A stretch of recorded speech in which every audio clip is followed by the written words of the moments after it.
You're fulfilling your true purpose if you commit your life to the highest advantage of others. I wrote Rich Dad, Poor Dad because I'm serving a mission to serve my fellow human beings. Because the school system will never teach you about money. They teach people to be poor. Poor people say, I can't afford it, I can't do that, I don't have time, because it's an escape. The reason they're poor is they haven't failed. It's that fear mentality. You play it safe and you don't introduce new risks into your life. We got to change what we teach our kids. Introduce a real different mindset. How can I afford it? How can I do that? A question opens the mind, a statement closes the mind. One of the greatest ways to acquire great wealth is playing Monopoly in real life. So my game financially is business, number one. Second is real estate. And that's why I pay no taxes. My success comes from spirituality, not finance. Every time I failed, it was like, okay, what have I learned? I grow from it. We have a mission to do. You do not belong to you. You belong to the universe. What does God want done that I might be able to lend a hand at doing? I don't think God likes people being poor.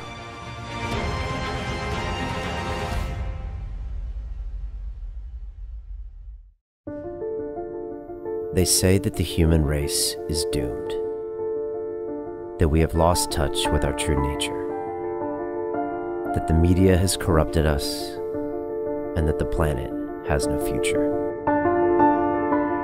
I disagree. I believe that humanity is full of hope, and that our salvation lies within each one of us. My name is Brian Rose, and my job is to listen, the oldest method of learning known to man. Each week I seek out individuals that are changing the world, people who are living and thinking in a different way. Their stories will challenge your beliefs, make you question your choices, and perhaps inspire you to change. I never planned on doing any of this, but now I can't stop.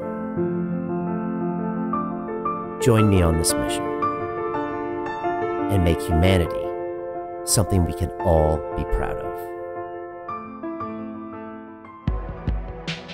I am super excited to share this conversation with Robert Kiyosaki. I first had the chance to speak with him over 5 years ago, before we had any of this studio, and now I got to go to Phoenix, Arizona to speak with this legend. He's the author of Rich Dad, Poor Dad, which is the #1 selling personal finance book of all time, over 30 million copies.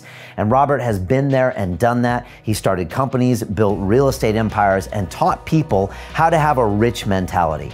And that's the thing about Robert. He had 2 dads when he was a kid. One was his natural dad, one was his best friend's dad, and one had a poor mentality and one had a rich mentality. A poor person says, how can I afford that? The rich person actually goes out and says, what can I do to make this a great investment? And so that's what I love about Robert. He always looks at things in a great perspective. We had a great talk about his career, his wife, his time in Vietnam, and what it's like to really understand business today, and I know you're going to love it. But what I was really excited to do was help him launch America's first weekly cash flow summit. And this is a brand new way of making money. As a former Wall Street banker, I was super excited to share this type of investment strategy with the public for the very first time. You see, this is something we used to do in the banking industry all the time. And of course, as host of the event, I was able to secure exclusive rights to offer you a space to the summit. But this will not be available for very long. So if you want to see what I was doing with Robert in Arizona, click on the link below or go to londonreal.tv/cashflow and secure your spot. And I will see you on the inside for the summit.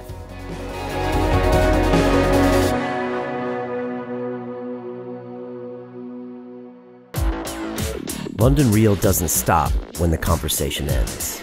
You see, that's when we get started. Because everything begins with a thought, and then comes the action. The London Real Academy is our global transformation platform. Here we bring together thousands of students from over 75 countries. Whether you want to build a profitable business from your passion, or learn to speak to inspire, or broadcast yourself with your very own podcast, or accelerate your life to become a high-performance person, we have the online accountability course and personal mentoring program that will make your dream a reality. Join us, and we'll take your life to the next level together. Our next accelerator course is starting soon.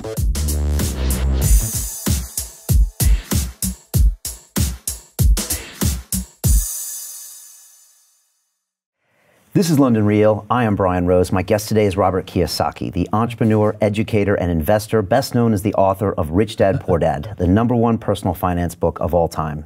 You've challenged and changed the way tens of millions of people around the world think about money, and you become a passionate and outspoken advocate for financial education. Right. I'm here on location with you in Scottsdale, Arizona.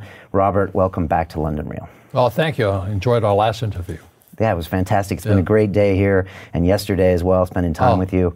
Yesterday was one of the highlights of my life, so it was fantastic. Well, it was you and me and Jim Rickards. And why was that the highlight of your life? What was happening that day that made you feel that way?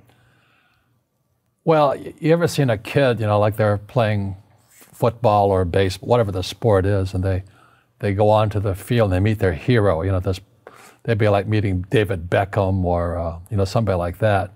Well, to me, Jim Rickards and Nomi Prince and a lot of the people I run around with now were my heroes. I mean, they were the guys on the field. And I said, you know, God, they're so smart. They're insiders into this world. And so to actually be sitting next to Jim and working on projects together, and I'm going, why am I here? So that would be like, you know, David Beckham and I playing soccer together. I mean, it's not supposed to be possible, you know. So hanging out with Jim Rickards and Nomi and you, and it's like it's not supposed to be. It's impossible. But dreams do come true. Because you always thought you were the outsider, and now you're hanging out with the quote-unquote insiders, and Correct. You're agreeing on everything with them. Correct, correct. And a lot of people get financial advice from outsiders. If you know, maybe a financial planner, or a stockbroker, or a real estate broker. But they're not on the inside of the deal.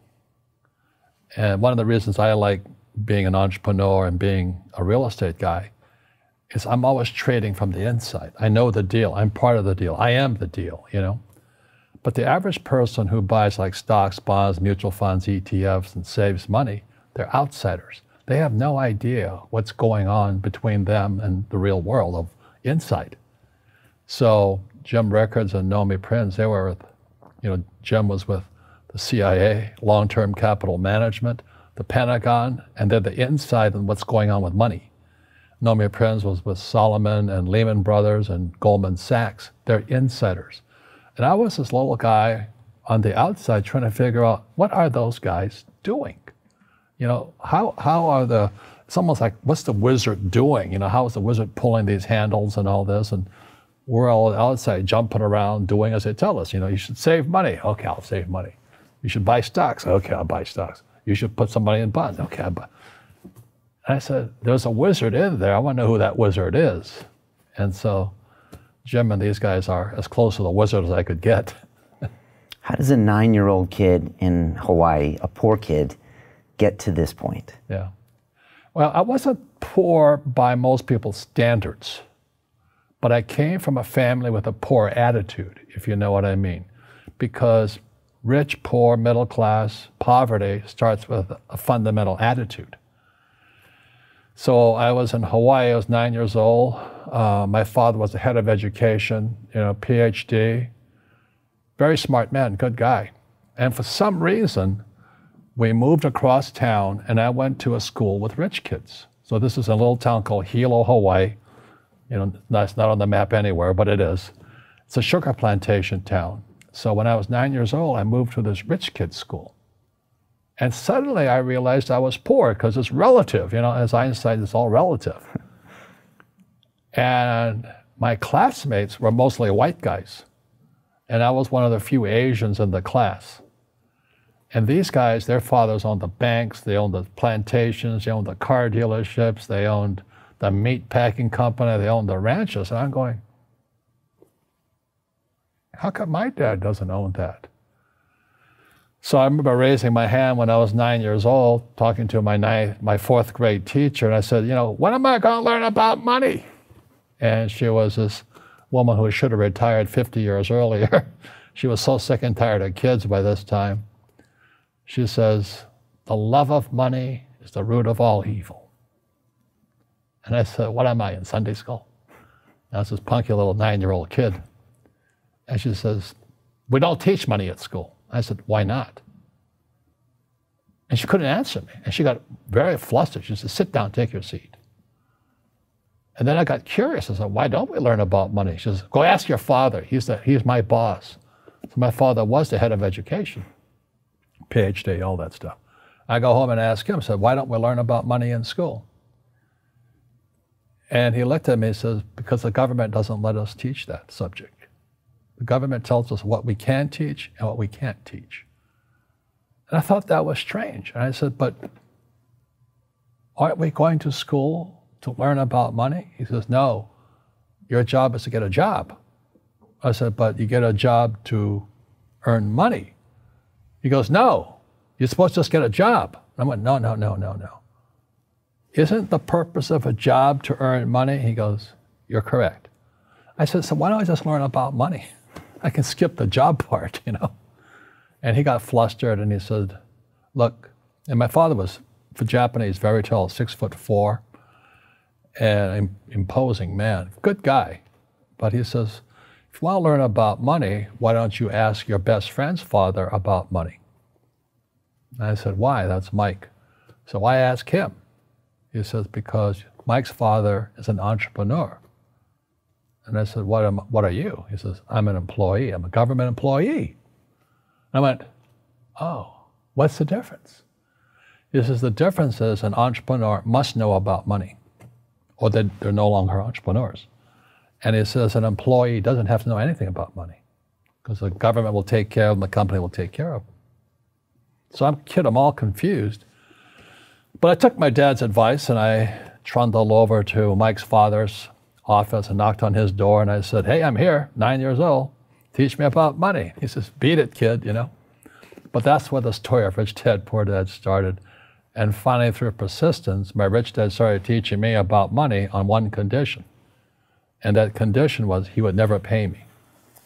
He says, the moment I pay you, you think like an employee. He says, that's the trap. Entrepreneurs work for free. And now I'm 9 years old, my head's going cracking in half. He says, you never want a paycheck. You understand that, kid? I said, okay, I got it. And he says, well, how do I make money? He says, that's what entrepreneurs figure out. It's like a cat, you know, which comes first, a cat or the cat chasing its tail. And I said, so how do I learn about money? So he would just break out a Monopoly game board. So I would work for free. I'd pick up cigarette butts, and he had hotels and restaurants, and I would clean and do menial tasks.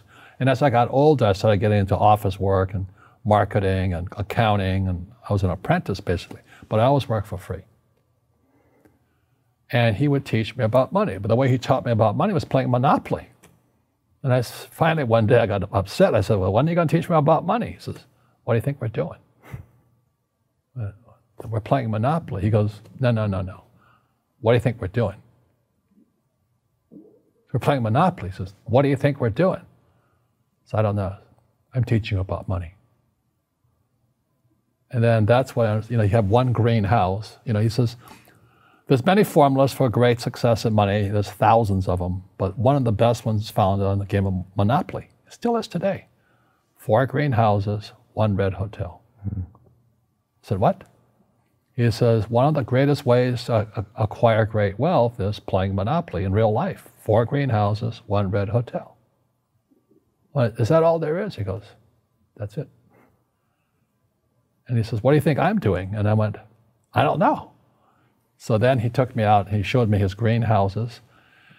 And 10 years later, when I was 19, I was now in school in New York, and I come back to Hawaii, and Rich Dad had bought the biggest piece of land smack dab in the middle of Waikiki Beach. And when you go to Waikiki Beach today, you'll see the Hyatt Regency Hotel. That was his hotel. Just like the game of Monopoly. Just like the game of Monopoly. Acquired assets and they became bigger assets. he just kept what's called an assemblage, because that property wasn't that big at the time. So he had to buy out all the small guys. Because Waikiki was a little dirtwater little town. So he'd buy out this shop owner and buy that shop owner. And it took him a while, but he finally assembled this large piece of property. And then he and Hyatt put up this giant hotel. You know, it just sold for $800 million. So that's how I learned about money. And that's because he refused to accept a paycheck. He says that the moment you accept a paycheck, your brain goes dead. You know, you just got paid. He says, as long as you're hungry, you'll think. And he was a great, great teacher. So today when people ask me what I do, they know me as the author of Rich Dad, Poor Dad. I just say I play Monopoly. So I own greenhouses, I own big hotels, I own oil wells, golf courses, businesses. I'm just playing Monopoly. That's all I do. You know, I re-listened to your book on the flight over from London, and I hadn't listened to it in maybe 6 years. And the first time I read Rich Dad, Poor Dad, I thought it was a book about money. But when I listened to it a couple days ago, I saw it differently. I saw it as a book about fear, about self-knowledge, about mindset, because you're just describing these people, and they're in this world that they don't want to acknowledge that they're in. It's almost a prison in their own mind. Right. Is that what you were trying to get across when you wrote that book? Well, I don't know what I was trying to get across. I just, the fact of the matter was I created this board game called Cash Flow. Yeah. And I couldn't sell the board game. So I had to write a brochure. And the brochure I wrote was Rich Dad, Poor Dad. So Cash Flow came out in 1996. And Rich Dad, Poor Dad came out in 97. So the real fact of the matter is Cash Flow is about accounting. Rich Dad, Poor Dad is a book on accounting. Income statement, balance sheet, statement of cash flow. But if you've ever taken accounting courses, there is no more course more boring than accounting. So to have Rich Dad, Poor Dad be a book on accounting and be the #1 personal finance book of all times, that says something. And it sold the cash flow game. And today there's thousands of cash flow clubs all over the world. And the mission statement was people teaching people. You can bypass that school system because the school system will never teach you about money. The school system was designed to teach you to be an employee, which is important, or a doctor or a lawyer, a specialist, but never about money. So once I got old enough and I had already retired and I was rich and I was fairly well off, it was kind of a social conscience. I said, I have to share what I know. So that's why it took till 1996 for the Cash Flow board game to come out, because I could see this crash coming, which came out in 1998. And then Rich Dad, Poor Dad came in 97. And the story goes, every publisher turned me down. They said, you don't know what you're talking about. Because they said savers were losers, your house is not an asset, and the rich don't work for money. And so the publishers are like my dad, academic superstars, you know, they're the A students in school. And so they turned the book down. And it took going by self-published route. You know, a lot of network marketing companies picked up the book, like Amway and those guys. And they picked up the book to help recruit because it's about financial independence. They're about the same thing I am. And then Oprah called in 2000. And then the next time I'm on Oprah, and I went from obscurity to world famous, you know, overnight success in 2000. And the book has been on the New York Times bestsellers for 7 years until the New York Times took it off. They said it had been on too long. But as you know, I mean, most people in publishing or journalism, they're on the other side of the coin of capitalism, you know. So they don't like guys who make money. And that's like my Poor Dad side. So that's kind of the story. And, you know, I play Monopoly in real life. I don't need a job. I don't have a retirement. I don't need a retirement. I don't want the government to take care of me. But I felt a social responsibility to teach. And that's what my Rich Dad did for me. And you said the book is about accounting, and it is an amazing book on accounting because it makes it understandable. Yeah. And I took accounting in business school, and I know what you mean. It's boring. It's boring. Yeah. But it is also a book about your own fears, and I think that's why it resonates with people, because you're telling them things they know is true. They know when they look in the mirror they're not making the correct choices, they're not being disciplined, they're doing the wrong thing, and they know they're unhappy, in fear their whole lives, waiting for the next paycheck. And it's understandable. You know, we all have fear. You know, to be truthful, we all have fear. It's just how you deal with it. And you know, Einstein said, you know, imagination is more important than knowledge, but knowledge empowers imagination. And what most people lack is real business knowledge, like accounting, you know, like debt, like taxes. You got to know that stuff, but they don't teach it in school to anybody. So, and then when people ask me, how did your rich dad learn this when your poor dad, a PhD, didn't? And the answer is very simply, my rich dad, who's my best friend's father, his father died when he was 13. So rich dad had this family business at 13 to run. So he had to drop out of school, which was his blessing. You know, there's blessings, and you know, sometimes a blessing doesn't look like a blessing, but it turned out to be a blessing. And then his teachers became his bookkeeper, his accountant, his attorney, his banker, his real estate agents. So he has what I call real teachers, not these fake teachers in school. You see, most teachers in school, they're out of ethics. They teach subjects they themselves don't practice. You know, I had the same problem in my MBA program. I got into arguments with the marketing teacher because the guy didn't have a business.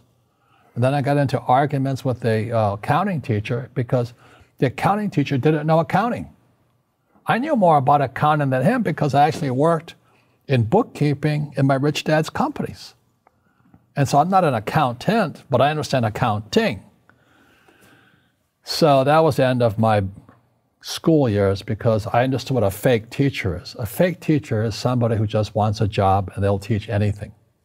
You know, they teach how to shine shoes if you pay them more money.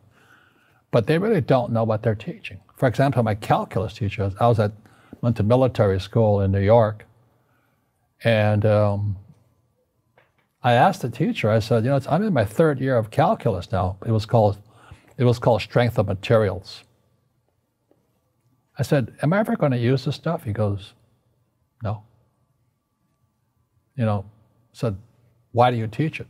He says, because I get paid. I said, do you ever use it? He goes, no. And that's why, you know, you have to, in life, one of the things I suggest to people, you got to find a real teacher versus a fake teacher. And a fake teacher is somebody who doesn't do what they teach. And a real teacher is doing what they teach every day. So my accountants, my attorneys, they're in it every single day. And that's how I learn, because every day I'm solving problems in my business. So I have accountants and attorneys and bankers and all these people on speed dial because I'm solving problems with my team. That's how I got smart. That's how you got smart. How are we doing 21 years later since this book was published? There's more information out there than ever. We've got the YouTube, we got internet, everything. Are people better educated about money? No, they're worse off. I mean, you know, I have my little Rich Dad radio show, and tomorrow I'm interviewing these team of, I think they're educational psychiatrists, and their book is called Coddling of the American Mind. Is how our school systems are making our students weaker. So in school, they have these things called now trigger effects. So you can't, as a teacher, you can't say anything that might upset the student. They don't want anything that might jar their point of view. So if I went into school, I'd be thrown out because I threaten them. I would, you know, and to me, isn't school about opening your eyes and minds to new ideas? But that's now out of the system. So everybody's got to be PC, you know, politically correct now. And it's killing us. It's killing the brains of our kids. They're going backwards. But in their minds, they're more enlightened. You know, they might be. But if I didn't have ideas that shook me, I wouldn't learn anything new. But now these trigger mechanisms, you know, like they don't let you have peanuts anymore. You know, so that they found out if you take peanuts away from a child, their propensity to have peanut allergy goes up. So you get out a child, you say you can't have peanuts. So 17% will find out they're allergic to peanuts. But if you gave kids peanuts, only 3% would be allergic to peanuts. And that's kind of the metaphor the book starts with. He says, we're actually making our students weaker in school. Yeah. You did a corporate retreat here about a week ago. You do it every year for the last 21 years, Rich Dad, Poor Dad, or Rich Dad headquarters. Right. And you bring all your people together. And you said you started talking about something new that you didn't always have as a theme of your retreats. What was that? Well, this year, and I'm putting it back into the business, was my success comes from spirituality, not finance. And what happened was when my wife and I started Rich Dad back in 1996, actually, we left the spirituality out.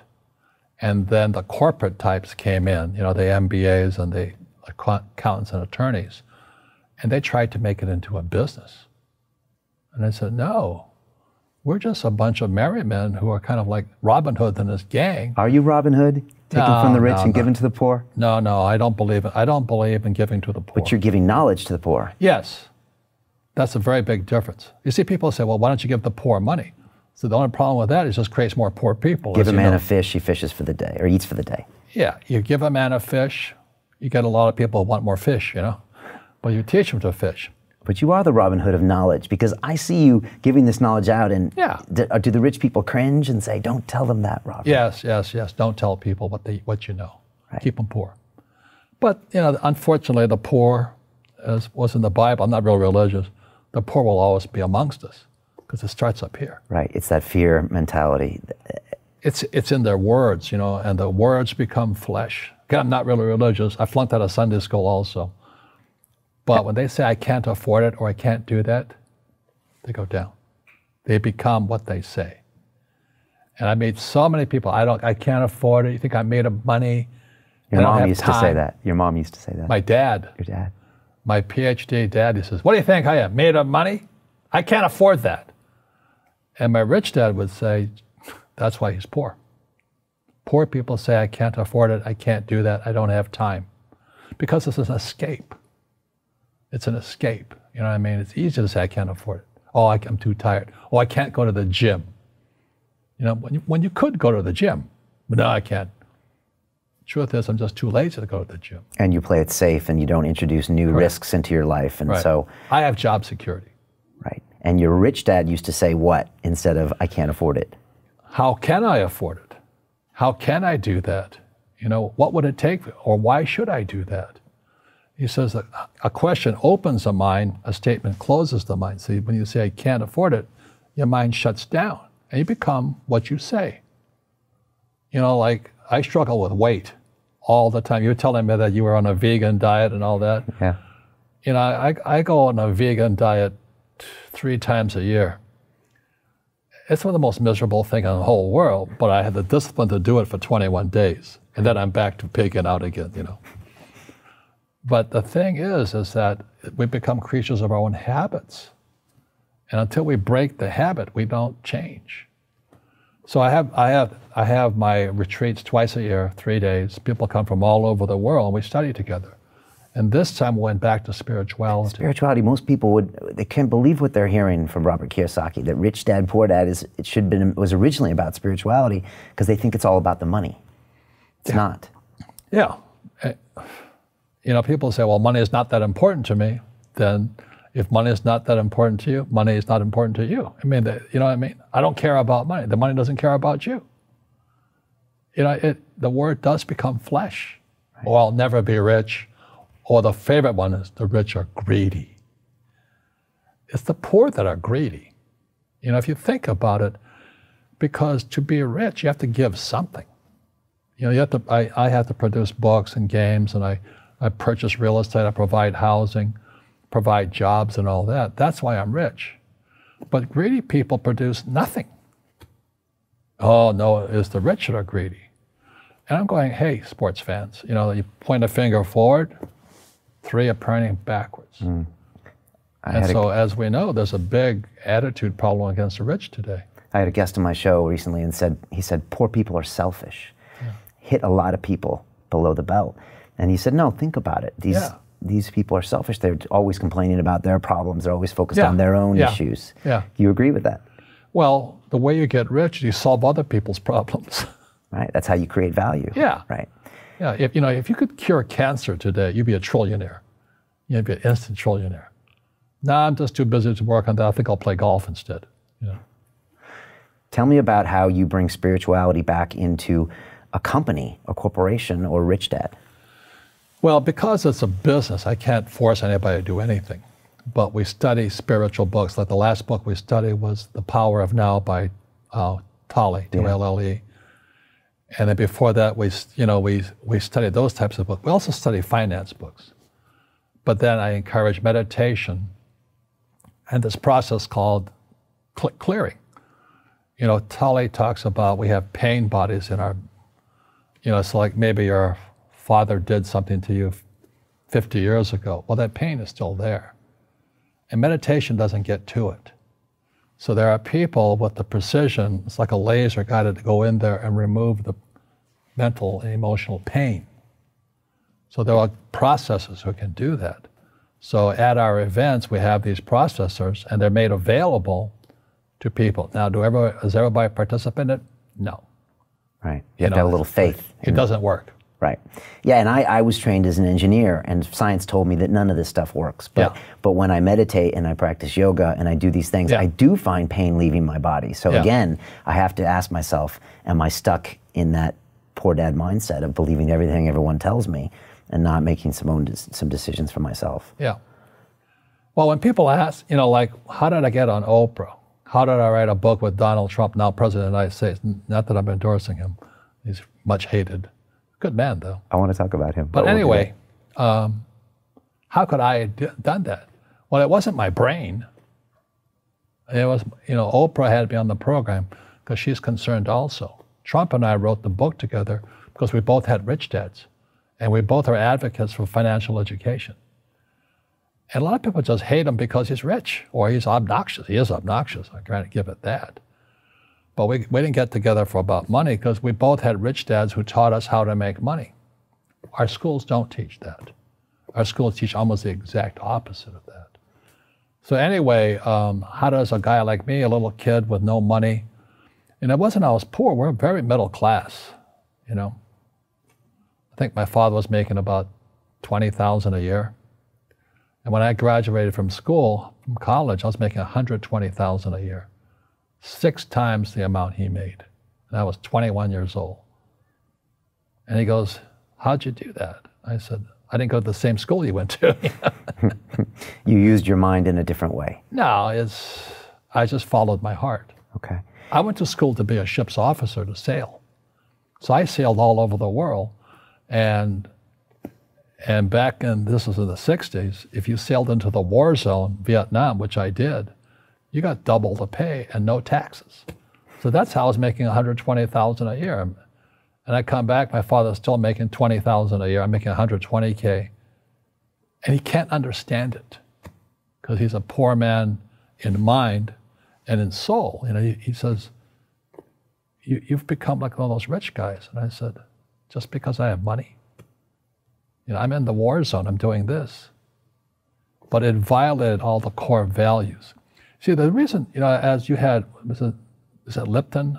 Bruce Lipton on my show. Bruce Lipton. Yeah. He says poverty is passed on. It's taught in your families. And middle class is taught in families. And I was really happy that, he endorsed Rich Dad, Poor Dad on your program. Because he says, I was taught by a rich man. And so the people right now who are sitting at home, who are struggling financially or worried about money or unhappy, they may be making a lot of money, but unhappy with what they're doing, it was probably taught to you. Your super ego was taught, get a job, work hard, or you'll never be rich, or the rich are evil, or whatever. And until you change your mindset, money won't help you, right? Correct. And we see that with people that win the lottery, people that make more money, they still have the same problems. Right. Because they have that poor man's soul. Right. If you're poor, you'll always be poor. That's really hard for people to Yeah, understand. the money will disappear that fast. Just like most pro athletes, you know, they make millions of dollars, and what 65% are bankrupt 5 years later. It's because they come from poor families. Now you tell them that, they get very angry at you. It's not, it's the rich fault. You know, it's you guys ripped me off and government ripped me off. But unfortunately, what Mr. Lipton was saying, it's passed down genetically. That's the frightening thing. So what Mr. Lipton was saying, what Trump and I are saying, and you know what Jim Rickards and Nomi Prinz and all, we're saying we got to change what we teach our kids. Right. Try to change that, Yeah. that soul, that DNA, and introduce a real different mindset. Yeah. Well, is they've got to teach them, you know, as Einstein said, imagination is more important than knowledge. Yeah, but you got to have the basic knowledge of taxes, debt, financial statements, and all that. If you don't want to learn it, I can't help you. So my poor dad never wanted to learn what my rich dad was teaching me. Right. You wrote books with Trump because you both were passionate about teaching this knowledge. You both had rich dads that opened your minds up to possibilities. And again, it's almost like an investor's mentality. How can I afford this? You're thinking about everything in life as an investment, invested of time, of money. You know, it's an amazing mindset to have. What was that process, writing books with Donald Trump? Not one book, but 2 books. Right. And what did you learn from him as a man before he even became president? Well, there's no 2 Donald Trumps. What I mean by that is what you see on TV is what he is. He will not BS you. You know how a lot of politicians have 2 sides? Trump has one side, and it's the one that's present at that moment. So the thing I appreciated about him, I always knew where I stood. I didn't have to guess. He'd tell you up front. Right. Jim Rickards yesterday, he said, I know that guy. He's a kid that grew up in Queens. Yeah. He's a tough guy. Yeah. Very tough. And Queens was not too far from where I went to school in New York. Okay. And those guys are tough. You're tough too. Yeah. We grew up tough, you know. But to a lot of people, that's offensive. That's a new thing about in school, triggering. You know, you can't offend me in any way. Can't scare me. Don't give me peanuts. Okay. You know. And we're getting weaker and weaker and weaker, in my opinion. Yeah, I hear this from a lot of men in your generation, you and Trump, and say the political correctness is killing us. Yeah. It's killing us. Yeah. You know, when I was a kid, we teased each other all the time and all that. You can't say anything anymore. Right. You can't tease anybody because they'll sue you. You know, I'm afraid, you know, in my position, I'm never alone with a woman by myself because I can get sued that fast. Does that make sense to you? Yeah, yeah. And I don't fool around at all. I love my wife, been married 33 years. But today, you can get accused of anything. You're guilty. Right. It's something sick in our society. Will this change in the next 50 years? It has to, right? Well, one of my best teachers was R. Buckminster Fuller. He created the geodesic dome and all that. Yeah. And he was kind of the guy that straightened me out spiritually. And he always talked about he talked about generalized principles. And these are principles that are always true, no exceptions. So if you drop a stone on the water, the ripple always goes out this way. It's called precession. He says there's no exception. You can't drop a stone in the water and there's no ripple. It's always a ripple. So no matter what we do, we're always creating a ripple. So it's called precession. Ephemeralization is our ability to do more with less. So you look at our cell phone now, it has more horsepower than the Sperry computer 50 years ago. You know, that's doing more with less. So humans are getting more and more powerful. We have more power to us. Unfortunately, we're not evolved as human beings. You know, it's horrifying. We're more antagonistic, more antisocial. You know, social media is antisocial. You know, I don't even get on the thing personally. You know, I'm very controlled at what we say, not like Trump, but because it's so antisocial today. People are so antagonistic. That's the danger part. So the reason I'm speaking on spirituality, we got to evolve. You know, it means meditation, it means yoga, it means praying, it means going to church, whatever it takes. But you got to get back to calm and peace and meditation. What do you make of all this fighting that's going on? You know, I don't live in America anymore, but everyone tells me it's hard. It's hard. Horrible. It's hard going to a dinner party because arguments break out. Fight. There's fights everywhere. We're fighting with each other. We're fighting with the environment. Right. How does this play out, and how do you view that? Well, that's what I was getting at. So Fuller talked about the generalized principles. One generalized principle is emergence through emergency. So when you look at the word emergency, the base word is emerge. And what Fuller says, the only way humans evolve is via emergency.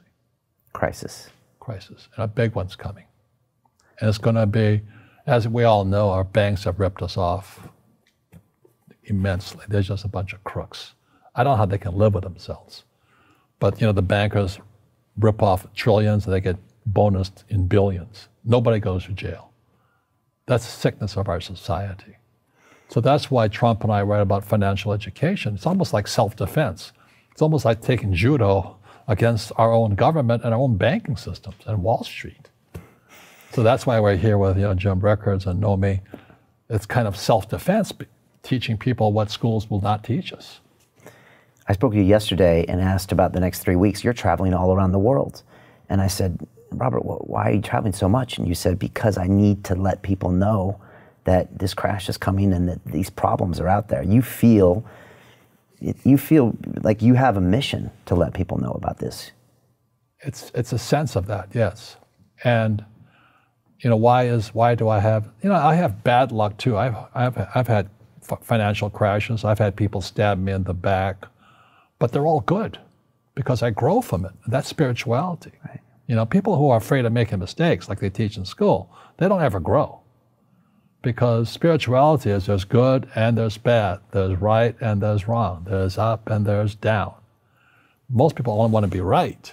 They only want to be positive. Well, you can't have that. That's not reality. Your first two businesses, the wallet business was up and then failed, and your next one was up and failed, but you would have never gotten here without those quote unquote bad events. Yeah. Should we stop using that word bad? Yeah. Every time I failed, it was like, good. It's okay, what have I learned? And the average person, the reason they're poor is they haven't failed. You know, they play it so safe. They haven't made any mistakes like they taught in school. That means they don't learn anything. That's why the school system's actually fundamentally corrupt. It's anti-education. Right. Don't make mistakes and don't ask for help. And if I didn't ask for help, I have my accountants, my attorneys, my bankers, and all that. You know, I go into business like a rugby team. You know, boom, boom, and we kick butt. But the average guy is standing there, oh, I'm an A student, I'm going to do this all on myself, and a bunch of rugby players run you over, and you go, well, they're not playing fair. You know what, you're playing stupid. You should have a team. You should have accountants, attorneys, and bankers, and all that stuff. But that's not the game I want to play. I said, then don't play the game. You know, the game of business is played with accountants, attorneys, bankers, hate to say it, politicians. You know, you got to know the game. And you got to play it hard. Yeah, and you know, as I was saying to you, is that I love England because my favorite game is rugby. And I had the benefits in the 70s of playing twice with Blackheath. And that was like going to, you know, almost going to heaven to be in England playing rugby and then going to Twickenham, you know, for the World Cup. And then I was in Australia to watch Johnny Wilkinson, Sir Johnny Wilkinson, beat the Aussies in the most powerful rugby game ever played, I believe. It was England versus Aussie. And they went to 2 overtimes. And you talk about the spirit of the players coming out. There were guys falling down the field, not because they were tired, they were cramping up. They couldn't go anymore. And that Wilkinson, which I forgive him for, kicks that field, you know, you go. But that's the game. And a lot of people would rather sit in the stands than be in the game. That's why you like rugby. Because they're on the field, they're competing, they're going head to head. Right. It's raw. Rugby is a team sport, but so is soccer. The rules are different. You know, when I went out for soccer, so you mean I can't hit anybody? I think I'll stay with rugby. You know? And other people are golfers. They play by themselves. And so everybody's different. So what I say to young people is, you find your game. So my game financially is business, number one. Second is real estate. And that's why I pay no taxes. That's why Trump pays no taxes. Legally, it is a combination of business and real estate that gives us an unfair advantage over employees because they don't know what to do. There was an article in the New York Times on the front page about a week or two ago, and it was about Jared Kushner, right? So Trump's son-in-law, and about you saw that same article? Yeah. Did you pick it up? Yeah, I read it, and it was all about how depreciation. And yeah, he didn't pay any taxes, and his net worth was growing, and everyone's arms were up. Look at this guy; he's not paying taxes. Yeah. And this is the New York Times. Yeah. Okay, so considered a front runner in the news, showing us how bad this was. That this entrepreneur who grew his net worth by like 3 times or 4 times over the last 3 or 4 years, and I thought of you. What does that tell us? What do you see when you see that article? Well, the New York Times article is an employee mindset, and they have no financial education.